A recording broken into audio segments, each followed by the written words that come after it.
식자오하는 그를 아는 것이 도리어 근심이 된다는 뜻으로 너무 많이 알거나 배우면 도리어 걱정과 근심이 많아진다는 의미를 담고 있습니다.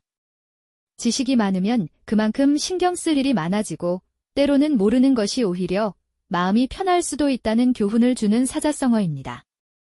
식자오한의 유래 중 한 가지는 삼국지연의에 등장하는 서서의 어머니에 의한 내용이 있습니다.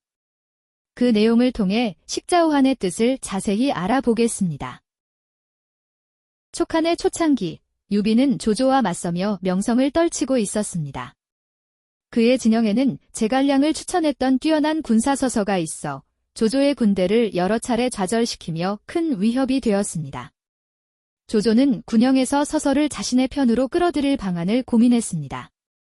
곁에 있던 지략가 정욱은 서서가 효성이 지극한 인물이라는 점을 이용해 그의 어머니를 통해 회유할 것을 제안했습니다. 서서의 어머니를 허도로 모신 후 서서를 불러들일 편지를 쓰라고 부탁했습니다. 그러나 서서의 어머니는 절대로 못 쓰겠다며 붓을 집어던지고 화를 냈습니다. 조조는 서서의 어머니의 강직한 태도에 분노했지만 정욱은 그녀를 죽이면 서서는 절대 귀순하지 않을 것이라고 말했습니다. 그리고 정욱은 서서를 꿰는 임무를 자청했습니다. 정욱은 서서와 동양이라는 점을 내세우고 극진히 모시는 등 서서의 어머니의 환심을 샀습니다. 이에 서서의 어머니도 정욱에게 자신이 직접 쓴 편지를 아들에게 전해달라며 맡기게 되었습니다. 정욱은 서서의 어머니 편지의 필체를 모방하여 가짜 편지를 만들도록 했습니다. 그 가짜 편지를 유비 진영의 서서에게 보내도록 지시했습니다.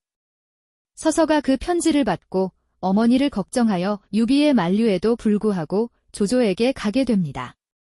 서서의 어머니는 서서를 보게 되자 반가웠으나 서서가 보여준 가짜 편지를 보고는 모든 것을 깨닫게 되었습니다. 서서의 어머니는 여자가 글씨를 안다는 것부터가 걱정을 낳게 한 근본 원인이다라고 한탄을 했습니다. 그리고 나서 방에 조용히 들어가서 자결을 했습니다. 서서는 어머니의 운구를 허창 남쪽들에 장사 지낸 후 상을 치르고 무덤을 지켰습니다. 조조가 위로의 뜻으로 여러 가지 물건을 보내왔지만 서서는 이를 모두 거부하고 단 하나도 받지 않았습니다. 이 사건 이후로 사람들은 식자오한이라는 말을 떠올리며 지식과 학식이 때로는 화를 불러올 수도 있음을 깨닫게 되었습니다.